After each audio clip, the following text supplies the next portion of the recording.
सलाम पाकिस्तान 24 न्यूज के साथ मैं हूं हुदा शाह और मैं हूं हैदर अवान। आप हमें यूट्यूब पर बराह रास्त भी देख सकते हैं। youtube.com/24newshd विजिट कीजिए। सबसे पहले बात बड़े हमले की। जी हां, आवाम पर महंगाई का बड़ा बॉम्ब गिराने की तैयारी हो रही है। ओगरा ने पेट्रोल 11 रुपए 95 पैसे फी लीटर तक महंगा करने की सिफारिश कर दी, जबकि डीजल भी 9 रुपए 57 पैसे फी लीटर महंगा करने की सिफारिश की गई है। आवाम पर महंगाई का बड़ा बम गिराने की तैयारी कर ली गई है। अवैस कियानी हमारे साथ मौजूद हैं। अवैस बताएगा, एक बार फिर से पेट्रोलियम मसनूआत महंगी। बिल्कुल, जो 15 दिनों के लिए 16 तारीख से लेके 31 जनवरी तक के लिए जो समरी तैयार की गई है वो बहुत ही खौफनाक है, क्योंकि वर्किंग जो की गई है वो 30 रुपए फी लीटर की जो लेवी है उसके मुताबिक जो है वो वर्किंग की गई है, जिसके मुताबिक पेट्रोल 11 रुपए 95 पैसे फी लीटर जो है महंगी करने की तजवीज सामने आई है।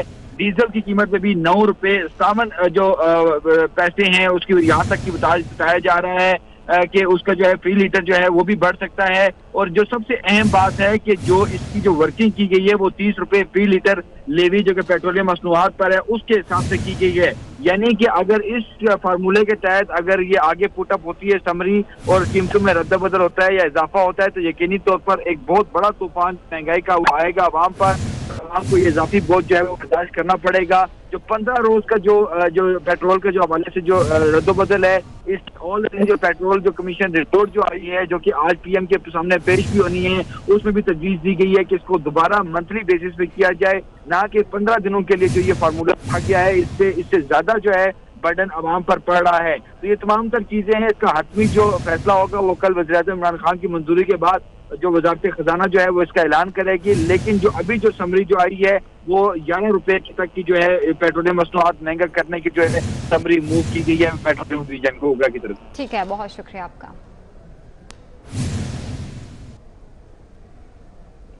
इस्लामाबाद हाई कोर्ट ने नईम बुखारी को बतौर चेयरमैन पीटीवी काम से रोक दिया है। सुप्रीम कोर्ट के फैसले की रोशनी में वफाकी काबीना को नजरसानी की हिदायत कर दी है। चीफ जस्टिस अतर मिनुल्लाह ने रिमार्क्स दिए कि अदालत अमूमी तौर पर इंतजामिया के मामलात में मुदाखलत नहीं करती, तैनाती कलदम ना करके तहम्मुल का मुजाहिरा कर रहे हैं।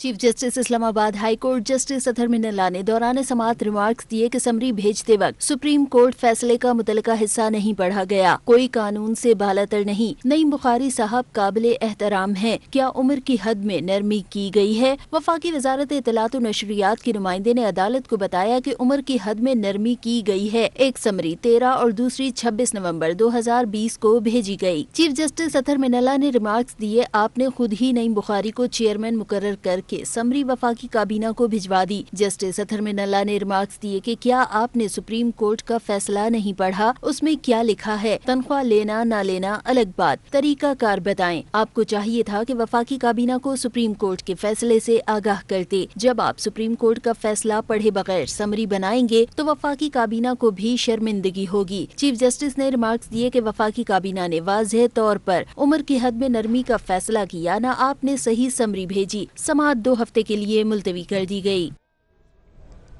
नैब ने ख्वाजा आसिफ के खिलाफ तहकीकाती रिपोर्ट एहतसाब अदालत में जमा करवा दी। ख्वाजा आसिफ की 10 बड़ी कंपनीज में इन्वेस्टमेंट और शेयर्स मौजूद हैं। इसी हवाले से बात करेंगे, शाहीन अतीक हमारे साथ मौजूद हैं। शाहीन, बताएगा इसकी डिटेल्स।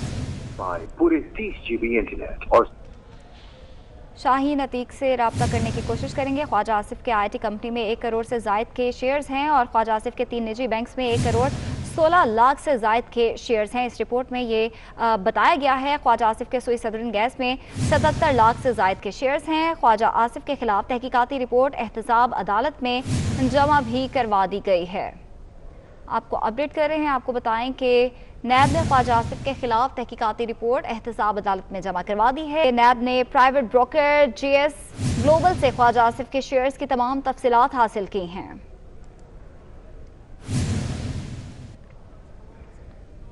रहनुमा नून लीग और साबिक वजीर आजम शाहिद खाकान अब्बासी का कहना है, आज नैब खुद कटहरे में खड़ा है। ब्रॉडशीट का मुकदमा मामूली मामला नहीं। 20 बरसों में नैब क्या करता रहा है, ना नैब को शर्म आती है ना कोई पूछने वाला है। अदालत को अज खुद नोटिस लेना चाहिए। चंद नाम छुपाकर और सारा मलबा नवाज शरीफ पर डाला गया। इतने अरसे में नवाज शरीफ के खिलाफ कुछ नहीं मिल सका। आज भी नैब कोर्ट में ये केस चल रहा है। जो पाकिस्तान स्टेट ऑयल के मैनेजिंग डायरेक्टर की अपॉइंटमेंट है, उसमें नायब ने इल्ज़ाम लगाया है कि जो प्रोसीजर्स हैं वो फॉलो नहीं हुए।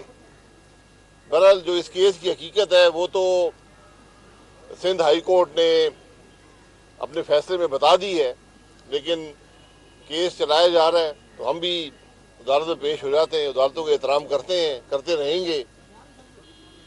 लेकिन जो इंसाफ की बात होती है वो तो ये है कि ना केस में कोई हकीकत है, ना केस के अंदर कोई दलील है, लेकिन केस चल रहे हैं। बहरहाल ये सियासतदानों का ही काम होता है कि इन मामलात को फेस भी करते हैं, उसके बावजूद इस निज़ाम के साथ भी चलते हैं, जमहूरियत की बात भी करते हैं।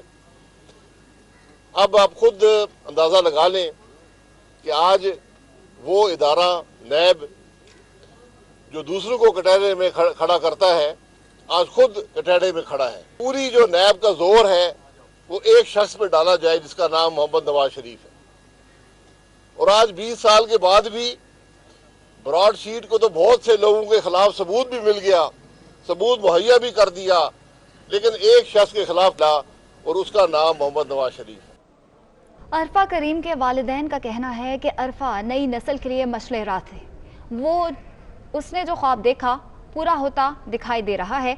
अरफा करीम पाकिस्तान में डिजिटल वैली बनाना चाहती थी जहां मुफ्त तालीम दी जा सके। जी 24 माशाल्लाह हमेशा से एक फोर्थ कमिंग और जो नेशनलिस्टिक प्रायोरिटीज़ के साथ जो खबरें होनी चाहिए उनकी वजह से मशहूर है।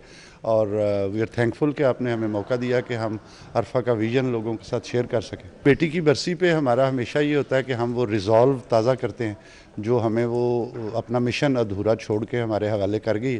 तो हम सारा साल लगे रहते हैं, लेकिन जब बरसी का मौका आता है तो वो माइलस्टोन दोबारा हम याद भी करते हैं, उस पर खुश भी होते हैं। इस दफ़ा हम ज़्यादा खुश हैं क्योंकि बहुत सारी चीज़ें हो रही हैं। जी बिल्कुल, कौम की बेटियों को मैं ये कहना चाहूँगी कि अगर अरफा करीम उस ज़माने में पाकिस्तान की पहचान बन सकती है, पाकिस्तान का फ़ख्र बन सकते हैं, तो आजकल के दौर में जबकि हर तरह की फैसिलिटी उनको मौजूद है, तो सिर्फ उनको हिम्मत, जोश, जज्बे की ज़रूरत है। हर काम है अगर वो चाहें तो। Where there is will there is a way. अभी आपको बराह रास्त दिखाएंगे वज़ीर सनअत असलम इकबाल और मामले खुसूसी फिरदौस आशिक अमान मीडिया से बात कर रही हैं। रह गए जो कि कल इस वक्त तक, कल रात तक, हम इंशाल्लाह वैसे तो सुबह तक है लेकिन मैं रात तक का टाइम एहतियातन कह रहा हूं कि हम जो पिछला बैकलॉग है उसको जीरो कर देंगे। अब रोजाना तो 4-5 हजार जो आपका गार्बेज यहां पर इकट्ठा होता है वो तो होना ही है, और लैंडफिल साइड पर जाना है। लैंडफिल साइड भी एक आपको मैं थोड़ी सी स्टोरी बता देता हूं। उस एग्रीमेंट के अंदर डंपिंग स्टेशन से इन्होंने कहा कि लैंडफिल साइड हम बनाएंगे। दोनों में फर्क है। डंपिंग स्टेशन का मतलब है इकट्ठा करो उधर डंप कर दो। लैंडफिल साइड का मतलब है कि इंटरनेशनल स्टैंडर्ड के मुताबिक वहां पर जीरो वेस्ट करेंगे, उसमें से सेग्रीगेशन करेंगे, चीजें अलग करेंगे और ऐसी चीजें जमीन में दफन करेंगे जो डिजॉल्व हो जाएंगी, सारी खत्म हो जाएंगी और बाकी चीजें अलग कर लेंगे। वो नहीं हुई। फिर इस कंपनी का मकसद क्या था?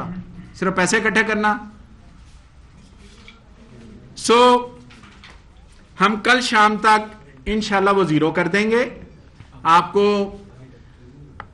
85% मैं अभी भी, क्योंकि इस प्रेस कॉन्फ्रेंस के बाद आपसे मैंने रिक्वेस्ट करनी है कि जिधर जिधर आप कहेंगे उधर उधर मैं आपके साथ जाने को तैयार हूं। पूरे लाहौर में आप जिधर ले जाएंगे मैं उधर जाऊंगा। जहां आप कहेंगे गाड़ी लेके जाओ मैं उधर जाऊंगा। आप मुझे दिखाएं कि यहां पर यह चीज बाकी रह गई है। मैं ये नहीं कह रहा कि मैंने 100% अभी मुकम्मल कर लिया है। मेरा अभी 10% काम होना जो कल तक होना है वो बाकी है, लेकिन आप मुझे लेकर जाएं, मुझे बताएं। वक्त है एक ब्रेक का। ब्रेक के बाद खुशामदीद कहेंगे। सेनेट इंतखाबात ओपन बैलेट से कराने से मुतालिक सदारती रेफरेंस की समाअत पीर तक मुलतवी कर दी गई है। जस्टिस उमर अता बंदयाल ने इस्तफसार किया कि खुफिया और ओपन बैलेट में क्या फर्क है। अटॉर्नी जनरल खालिद जावेद खान ने कहा कि इन दोनों का तरीकाकार एक ही है, सिर्फ ओपन बैलेटिंग में बैलेट पेपर के पीछे वोट डालने वाले का नाम लिखा होगा। इसका मकसद यह है कि मालूम किया जा सके कि किस रुकन असेंबली ने किस उम्मीदवार को वोट दिया। इलेक्शन एक्ट की सेक्शन 122(6) में तरमीम का मुसव्विदा तैयार है। अदालत ने सेनेट इलेक्शन आइन के तहत करार दिया तो बहुत पेचीदगियां होंगी। इसी हवाले से बात करेंगे, अमानत गिशकोरी हमारे साथ मौजूद हैं। अमानत, बताएगा। जी बिल्कुल, सनदी इंतखाबात ओपन बैलेट के कराने से मुतालिक सदारती रेफरेंस पर समाज चीफ जस्टिस गुलजार अहमद की सरबराही में 5 रुकनी लाजल बेंच ने की है और केस की समाज जो है वो 18 जनवरी 20 तक मुलतवी कर दी गई। अटॉर्नी जनरल ने अपने दलाइल में कहा कि हम सुप्रीम कोर्ट से राय लेने के लिए आए हैं। सुप्रीम कोर्ट ही इस मामले की तशरीह कर सकती है, जिसमें जस्टिस याह्या अफरीदी ने कहा कि अगर पार्टियों का आपस का मामला हो, सियासी मामला हो, तो सुप्रीम कोर्ट उसमें नहीं पड़ती। ताहम अगर आउटपुट नोटिस के अख्तियारात से मुतालिक कोई मसला हो तो सुप्रीम कोर्ट उसका जायजा जरूर लेती है। जिस पर अटॉर्नी जनरल ने कहा कि सुप्रीम कोर्ट माजी में राय देती रही है, सियासी मामला में भी सुप्रीम कोर्ट की जानिब से राय दी गई है। सुप्रीम कोर्ट जो राय देगी उसके बाद पार्लियामेंट हतमी फैसला करेगी और अगर सुप्रीम कोर्ट कानून के तहत जो है वो सनदी इंतखाबात का कहती है तो हम तरमीम कर लेंगे। ताहम अगर आइन के तहत करार दिया गया सनदी इंतखाबात तो इसके लिए बहुत सी पेचीदगियां होंगी, क्योंकि जो मखसूस नशिस्तें हैं उस पर इलेक्शन नहीं हो सकेगा। इसके अलावा अटॉर्नी जनरल ने कहा कि जो खुफिया बैलेटिंग है उससे पता नहीं चलता कि किस रुकन असम्बली ने किसको वोट दिया। जो ओपन बैलेटिंग हम इसलिए करवा रहे हैं ताकि पता चल सके कि किसने किसको वोट दिया और उसका नाम भी उस रुकन का बैलेट पेपर पर लिखा होगा। तो अटॉर्नी जनरल ने कहा कि इलेक्शन एक्ट की शिक 122(6) में तरमीम का जो मुसवदा है वो भी तैयार है। ताहम सुप्रीम कोर्ट यूं ही राय देगी तो उसमें तरमीम कर ली जाएगी। केस की समाअत जो है वो पीर तक यानी 18 जनवरी तक मुलतवी कर दी गई है। ठीक है, बहुत शुक्रिया आपका। कौमी क्रिकेटर इमामुल हक की जनूबी अफ्रीका के खिलाफ पहले टेस्ट में शिरकत मशकूक हो गई। न्यूजीलैंड में होने वाली इंजरी ठीक न हुई, डॉक्टर्स ने 1.5 हफ्ता आराम का मशवरा दे दिया। डॉक्टर्स ने प्रैक्टिस से मना कर दिया, अगर खेले तो मजीद 4 हफ्ते आराम करना पड़ेगा। दौरे न्यूजीलैंड में थ्रू डाउन प्रैक्टिस के दौरान इमामुल हक का अंगूठा फ्रैक्चर हो गया था। इमामुल हक बगैर कोई मैच खेले न्यूजीलैंड से वतन वापस आए। कौमी क्रिकेटर इमामुल हक के जनूबी अफ्रीका के खिलाफ पहले टेस्ट में शिरकत मशकूक हो गई। न्यूजीलैंड में होने वाली इंजरी ठीक न हुई, डॉक्टर्स ने 1.5 हफ्ता आराम का मशवरा दे दिया। डॉक्टर्स ने प्रैक्टिस से मना कर दिया, अगर खेले तो मजीद 4 हफ्ते आराम करना पड़ेगा। दौरे न्यूजीलैंड में थ्रू डाउन प्रैक्टिस के दौरान इमामुल हक का अंगूठा फ्रैक्चर हो गया था, जबकि इमामुल हक बगैर कोई मैच खेले न्यूजीलैंड से वतन वापस आए। कौमी क्रिकेटर इमामुल हक के जनूबी अफ्रीका के खिलाफ पहले टेस्ट में शिरकत मशकूक हो गई।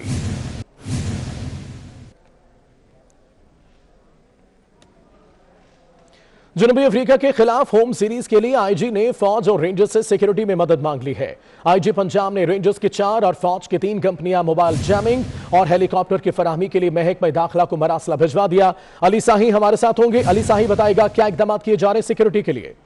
जी बिल्कुल, जनूबी अफ्रीका की पाकिस्तान टूर के अमल पर सिक्योरिटी को फूल प्रूफ बनाने के लिए आईजी पंजाब की जानिब से इकदाम शुरू कर दिए गए हैं और आज महकमा दाखिला को मरासला भिजवाया गया है कि रावलपिंडी और लाहौर में होने वाले मैचेस के लिए फौज और रेंजर्स की बैकअप पे जो है वो कंपनियां फराहम की जाएं। 2 रावलपिंडी के लिए रेंजर्स की, जबकि 2 फौज की कंपनियां रावलपिंडी में फराहम की जाएं। लाहौर में 1 रेंजर्स और 1 ही फौज की कंपनी फराहम की जाए। इसके साथ साथ स्टेडियम के गिरदोनवा में मोबाइल जैमिंग भी की जाएगी, जबकि फिजाई निगरानी के लिए हेलीकॉप्टर फराहम करने का भी मरासला लिखा गया है। तफसीलात के लिए शुक्रिया अली साहब।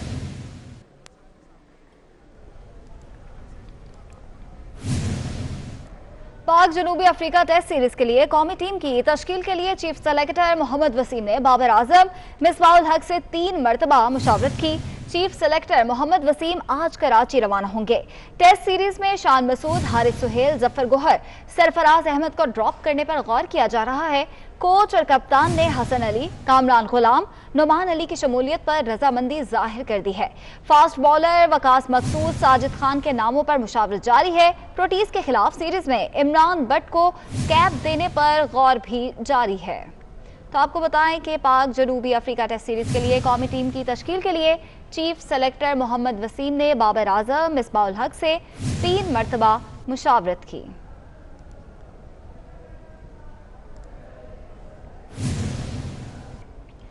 जमात इस्लामी ने कराची में कल से धरनों का ऐलान कर दिया। जमात इस्लामी कराची के अमीर हाफिज नईमुर रहमान का कहना है मर्दमशुमारी पर तहफ़्फ़ुज़ात और वफाकी हुकूमत के कराची के साथ नारवा सलूक पर शहर भर में धरने दिए जाएंगे। मर्दमशुमारी जिसमें कराची की आधी आबादी खा ली गई है और उस आबादी को जो है सामने लाकर कहा गया है कि इसी को कबूल कर लो, इसी को मंजूर कर लो और तुम्हारी किस्मत में यही है कि सन 81 से लेकर आज तक हमारी मर्दमशुमारी के साथ यही सुलूक हो रहा है।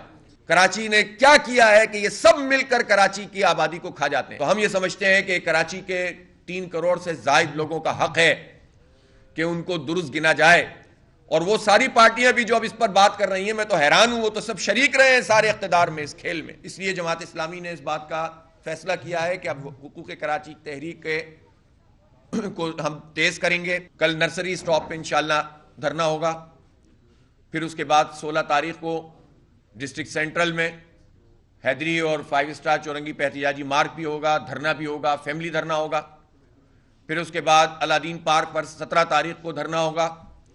फिर 23 तारीख को करीमाबाद चौरंगी पे धरना होगा। 22 जनवरी को पूरे शहर में हम एहतजाज करेंगे। या वक्त हो एक ब्रेक का। ब्रेक के बाद आपको बताएं, गुलकार राहत फतेह अली खान के खुफिया बैंक अकाउंट्स का मामला। राहत फतेह अली खान FBI को अकाउंट्स बारे मुतमईन ना कर सके। FBI ने राहत फतेह अली खान को कल तक मोहलत दे दी। टीम ने खुफिया अकाउंट्स की तफसीलात टैक्स ऑफिस को भिजवाई थी।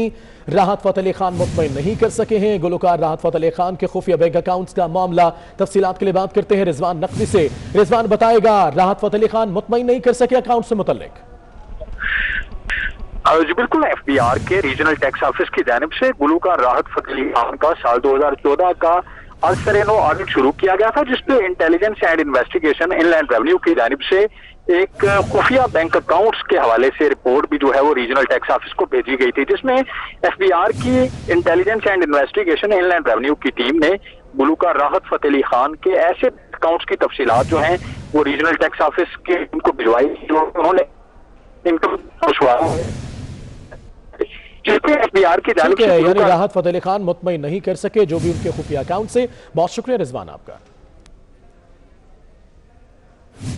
वापडा की मुमकिना निजकारी के खिलाफ मुलाजमीन ने हैदराबाद प्रेस क्लब के बाहर धरना दे दिया है।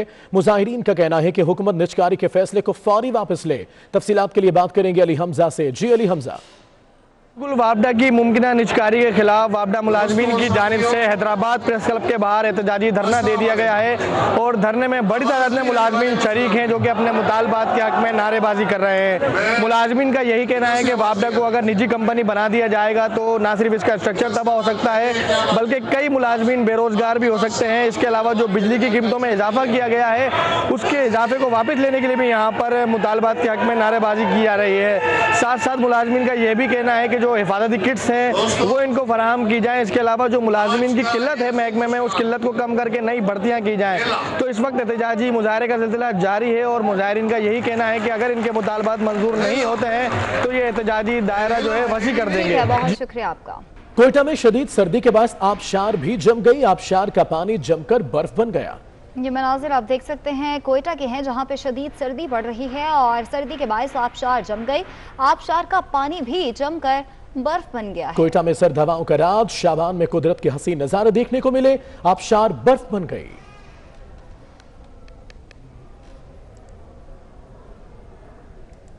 यहाँ वक्त है एक ब्रेक का। ब्रेक के बाद खुशामदीद कहेंगे। जड़ामाला से ताल्लुक रखने वाले पाक फौज के सिपाही मोहम्मद इसरार खान शहीद की आज 12वीं बरसी मनाई जा रही है। तफसीलात के लिए बात करते हैं राना एहसान से। जी राना एहसान।